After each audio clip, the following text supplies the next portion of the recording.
I'm very happy that we have another returning speaker who's this time here moderating a panel, and I want to do what I'm best at to embarrass him a little bit before we get him on stage.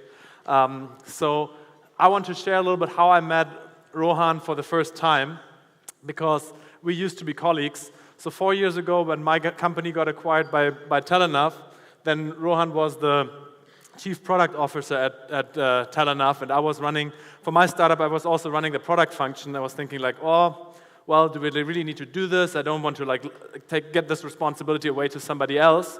And I was of the impression that I'm really good at doing all this product stuff, and I think what I learned from Rohan is that apparently I was really not that good. So I think he's one of the persons that I respect most as a product leader in Silicon Valley and beyond, and he's been for a couple of years always coming back to Romania. So I'm very, very happy that we get him, as he's one of the best product experts that I've ever met. And he's currently the Chief Product Officer at Shopkick, who just updated his LinkedIn profile because it's something different when I did the original intro, so I'm a little bit confused.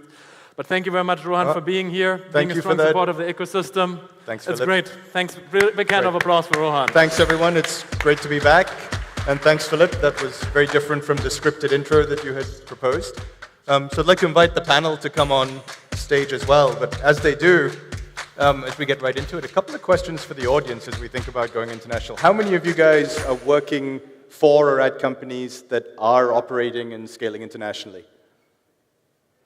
That's about half the audience. And how many of you guys are working at places that have no international ambitions, that are locally and tightly focused? Not a single hand. So I think this panel is going to be really interesting for you guys over the next 20 to 30 minutes. We're going to get a lot of insight into why international is important, how and when you should think about going international. Is it something you should start with? Is it something later on in your progress? And what are the challenges and pitfalls of doing so? So if I could invite the panelists on the stage. Guys, we've got a pretty distinguished panel here. They've achieved a lot in their esteemed careers. So we'll bring you guys on and we'll go through.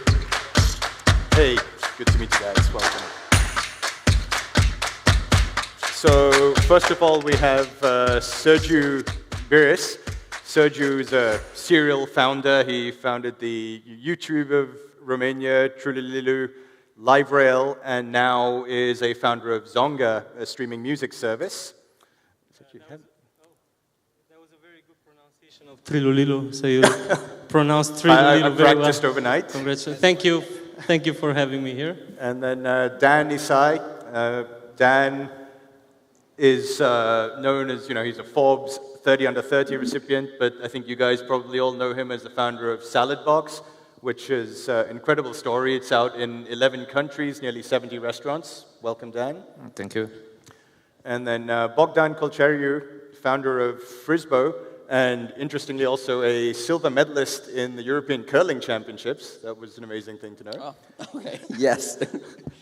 And finally, Mihai Dragan from Oveit, which is a global ticketing and event management platform.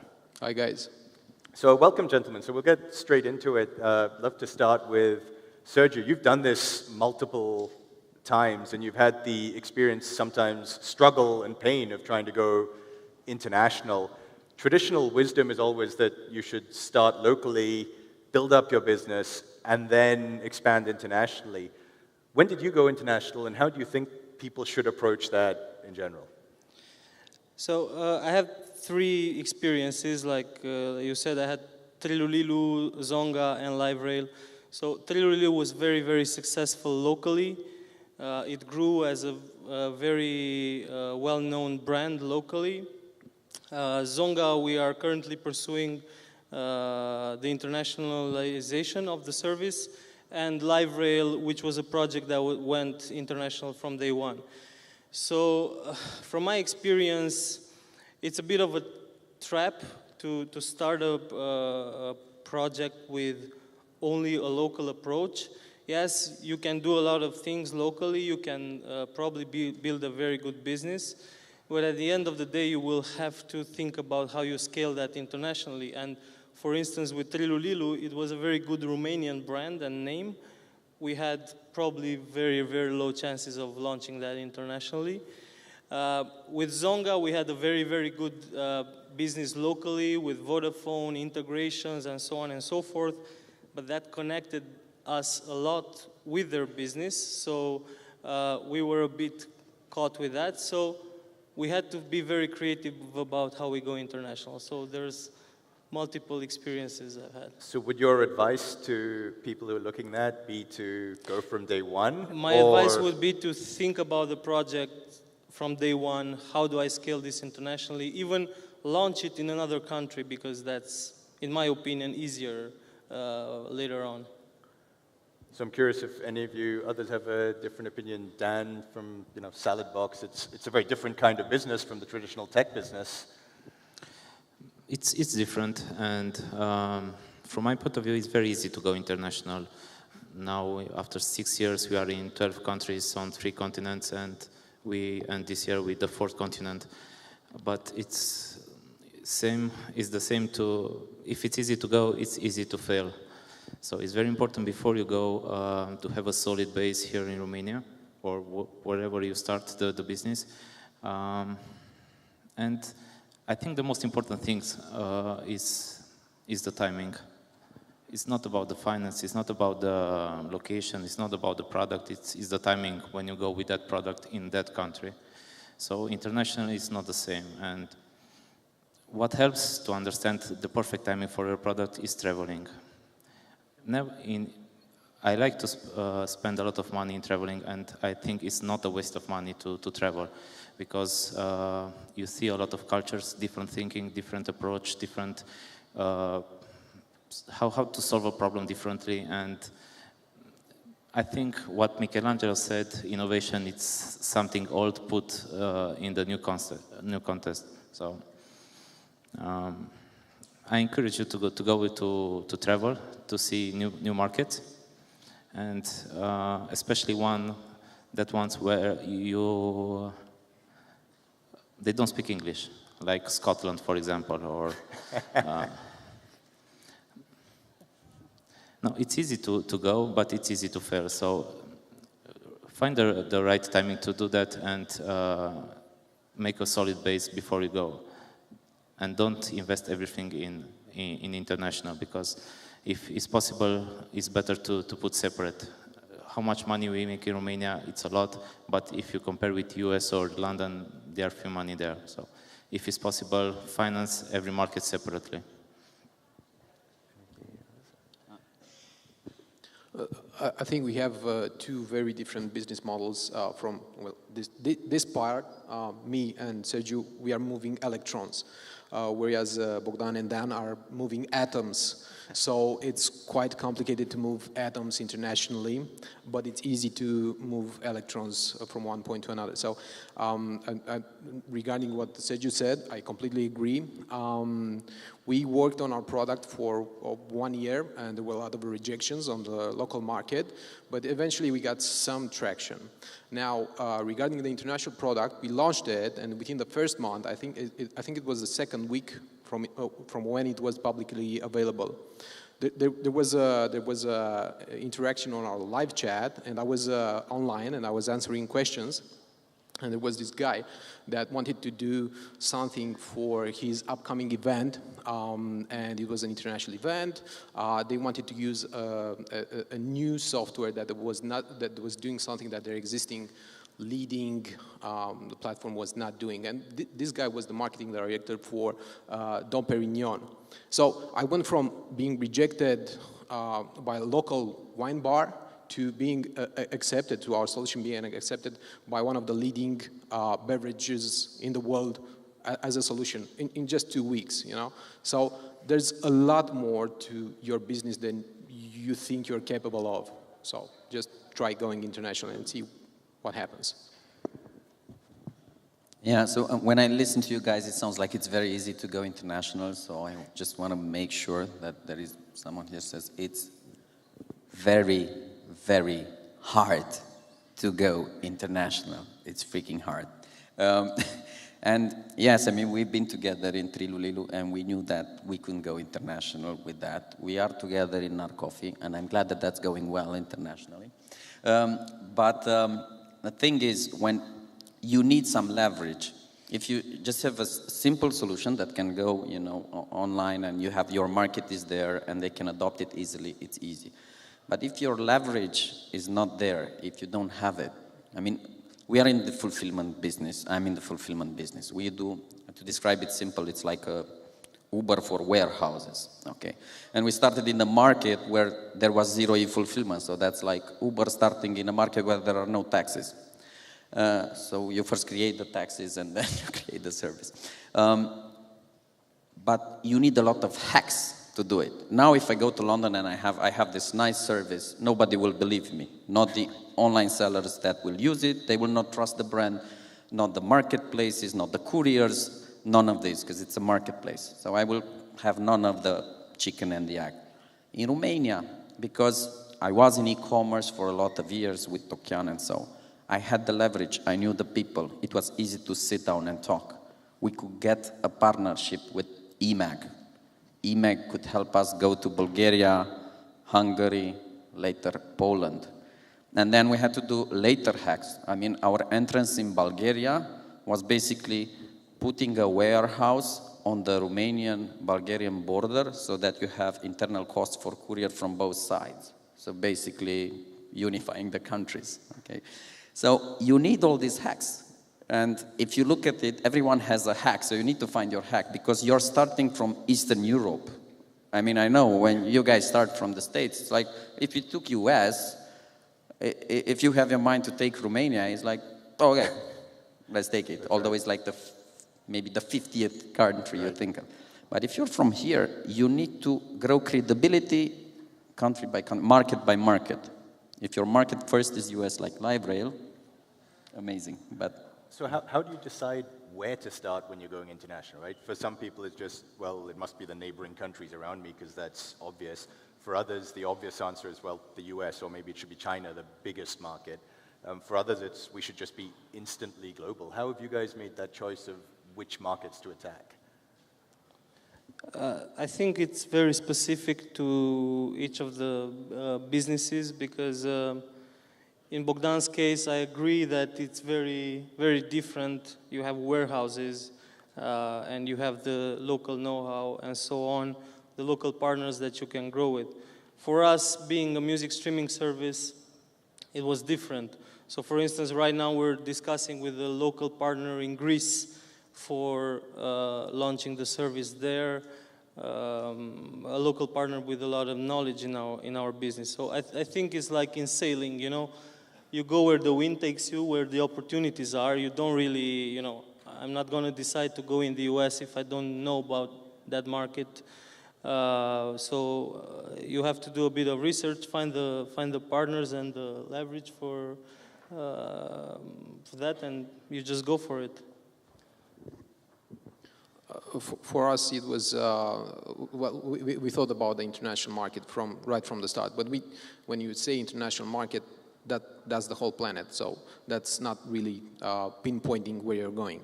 So what we did was we wanted to make the product available to as many people from as many countries as possible. So we went with payment solutions that would enable us to sell everywhere in the world. So that's PayPal and Stripe. And afterwards, we just noticed, after we launched the international product, we didn't market it. There was just organic growth. We started checking where are the people coming from, and we noticed they're coming from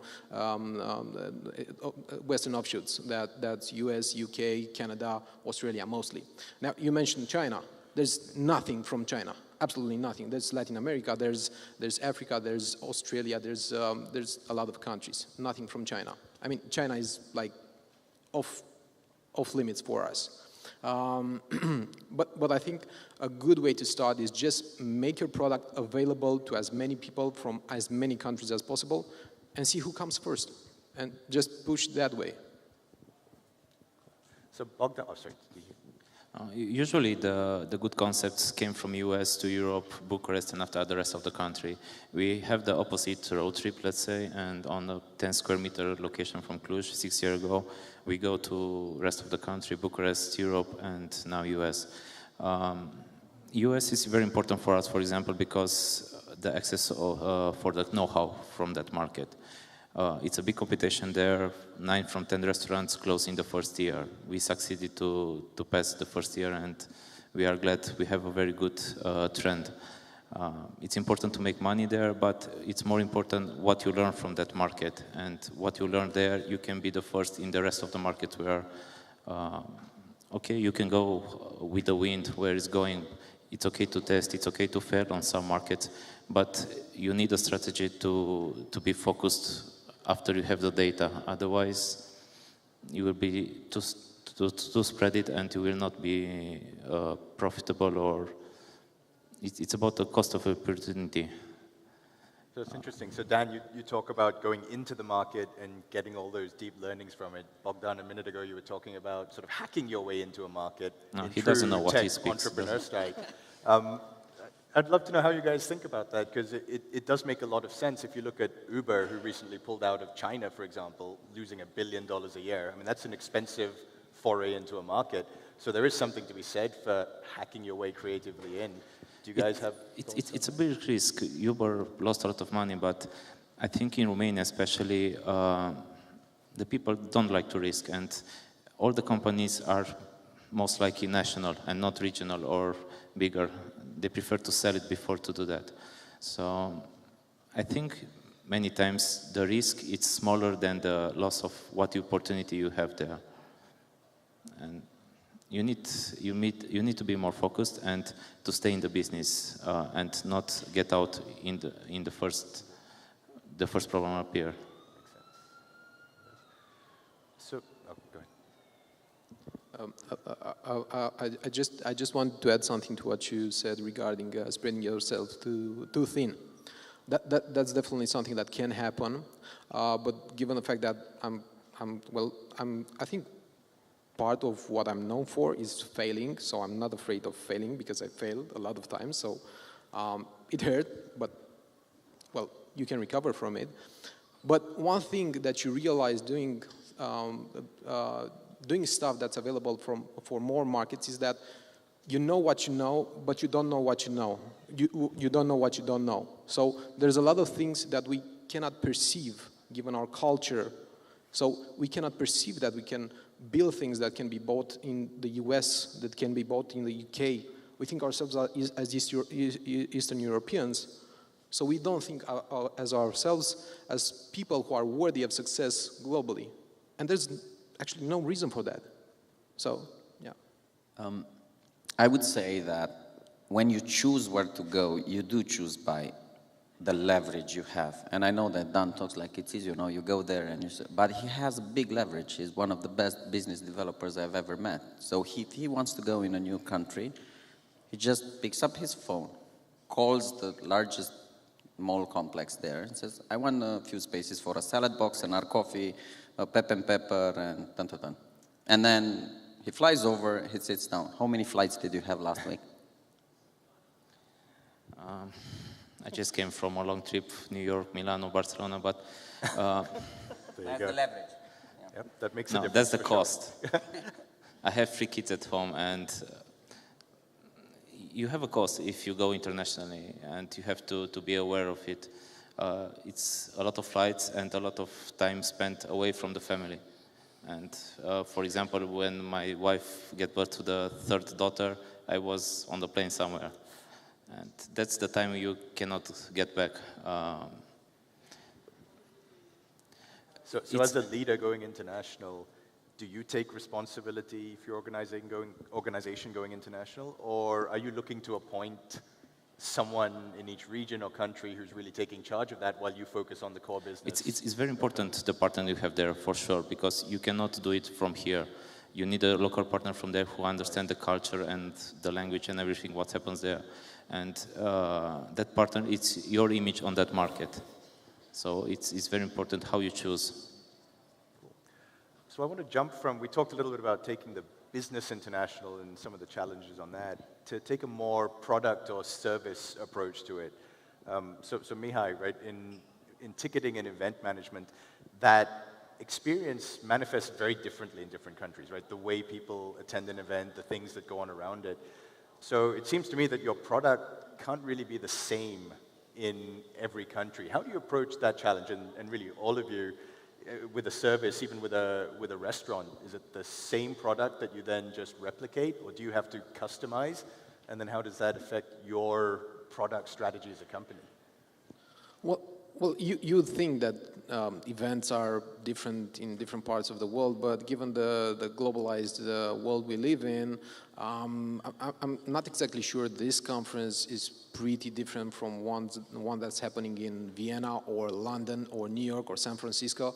So there are some patterns that you can notice, and you can build your product upon those patterns. Obviously, starting something, there's a lot of things you notice wrong. So you have to correct these things. So you have to be able to admit and be humble about what you're doing. So you start with something, but then you work on that product and you make it better in time, but at the same time trying to keep as larger a market as possible. Because without a large market, there's very, very little chances that you'll succeed. There are very well-established players in the world. So for example, we're competing with Eventbrite. Eventbrite is a company that's evaluated at $1.2 billion with $200 million in the bank. That's hard. Right. That's hard. So you have to be willing to try to see things that they do not see. So, yeah. Ideally, you don't have to adapt your product from country to country. If you have to do that, scaling is harder. So ideally, your product would be such a way that it's, you just take it and it makes sense everywhere. And that's, in my case, I was always looking for products that could be just, put there. Okay, you adapt the pricing maybe. So you adapt some of the mix, but not everything. Because then basically it's like making a startup in every country. So one thing that in our case we discovered it was actually very cool, starting from a country where local content, local music is really important. A lot of people in Romania listen to Romanian music. We thought about, and we did that really good here, better than the global competitors who are not focused on that. We thought about, can we scale that in other countries? And we basically discovered that if we are better in Greece, for instance, with Greek content, Greek music, than the global competitors, then we actually have a big chance of succeeding there, because it's the same thing as in Romania. So we found a partner locally that can help us get a lot more and better content than the global competitors. So that's one of the things that we saw, being small, being from a country that, some people don't know where it is on the map, but we try to use that, turn that weakness into a strength, and compete like that with the big guys. So that's fascinating. So you're saying rather than become a big single international conglomerate, you're almost creating local entities in each country separately. Yes, with local partners that have the local know-how. So in our case, we're working with local music labels, so they already have the artists, right. They already have the local know-how. So, and we're going to be the technology platform in the background because we're really good at building great technology, so it's great for everybody. So one more question, and I do want to open up to the audience for questions for our panel as well in a minute. So, as startup founders, one of the things you're always thinking about and talking about is what your exit strategy is. When you think of going international, and again, going back to that Uber example, one of the things they as a company always had was an exit strategy for each international market they went into. And it's almost a planning for failure scenario. How do you guys approach that as you've gone international? I mean, for example, opening up restaurants across the world, it's a complex endeavor. For you, there's operational expansion as well as just selling your product and service. Do you prepare for what might go wrong, or do you go out in the bullish entrepreneur mindset and just go at it? No, you have to prepare. If you know more, it helps you to prevent a lot of troubles. And in international, the small thing can cost you the whole business, because here we produce lei, but we consume euro. And but every every concept is different. We operate 9 different concepts of food, and probably today all of you ate from our food concepts here in Cluj. But what I want to mention, it's the importance of the partnerships. And we are here after 6 years with thousands of employees in different countries because I have great partners in my businesses. And I think this is the secret to put together with somebody else what you have the best and go together.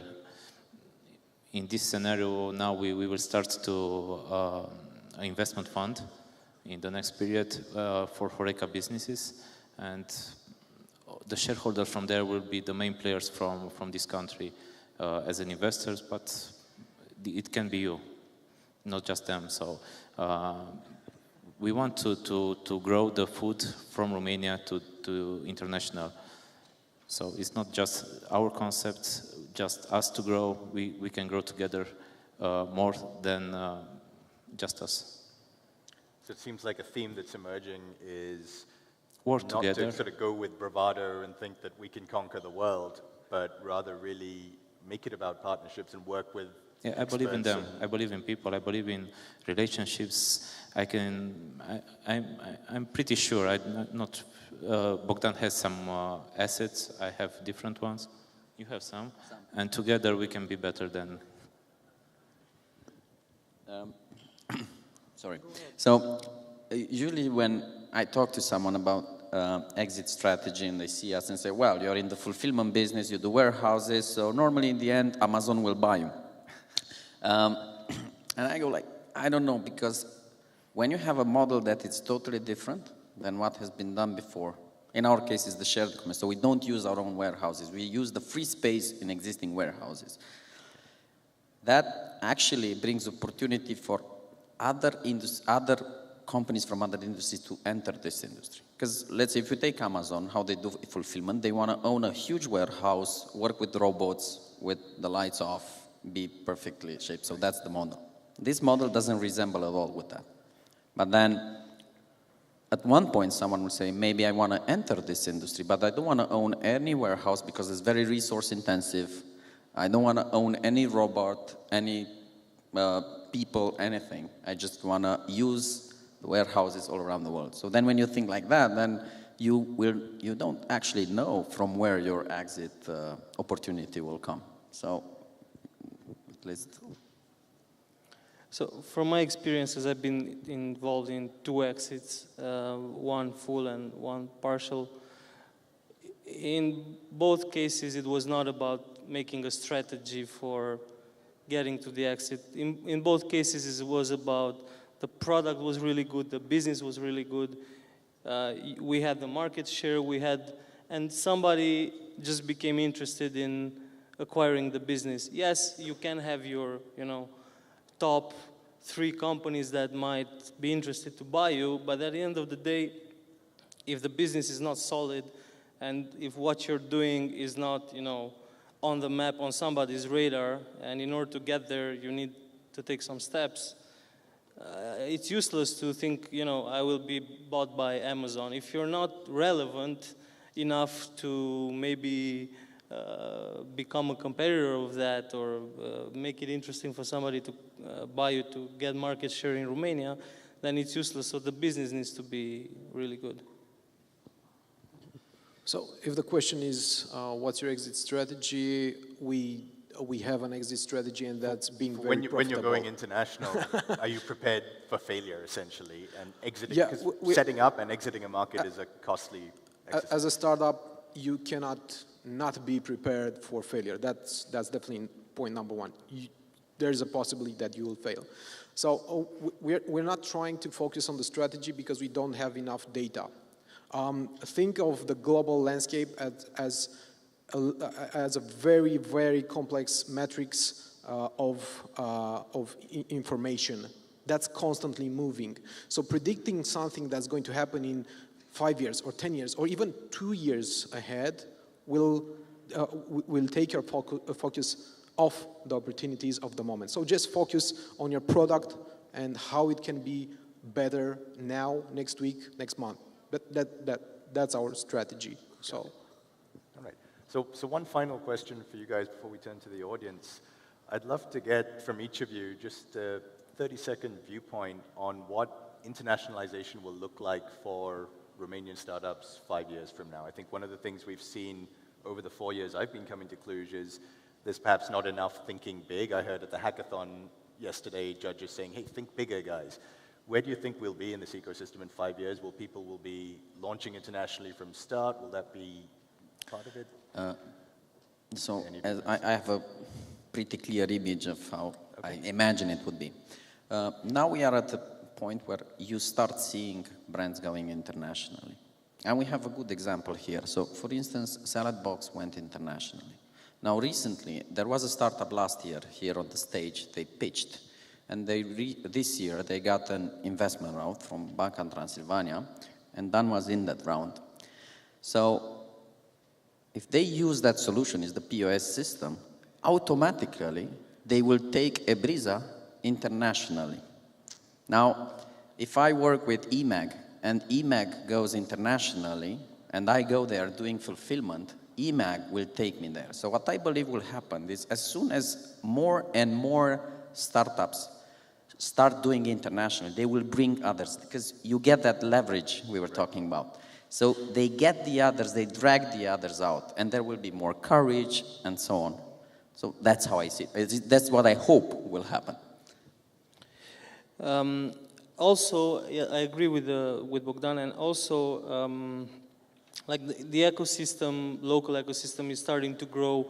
There's more and more people with ideas, with launching startups, and they will get to the phase where they will require capital.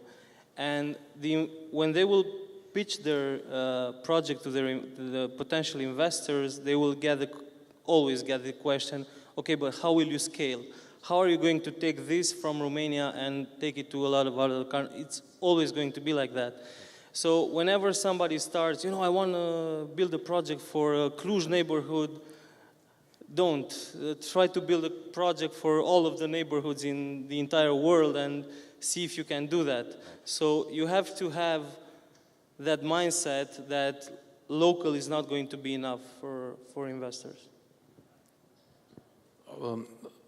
I hope that we'll get the courage to fail and to be better. And there's this short poem by Samuel Beckett that got me through my dark times, and it helped me build and move forward. It says something like, ever tried, ever failed, no matter. Try again, fail better. So I think this is what Romania should do. It should fail better. I don't want to give you best practice how to go international, but if you go, we can go together international. So I'm open to any partnership, good ones. Fantastic. Well, I did say questions from the audience, but it's hard to ignore the big red screen behind me saying time's up. Do we have time for? I don't think so, because okay. we're already So we will make ourselves available. I'll speak on behalf of the panel outside if anyone has any questions for us. Thank you very much to the panel. Hopefully you got some great insights on going international. Thank you very much, guys. This was great.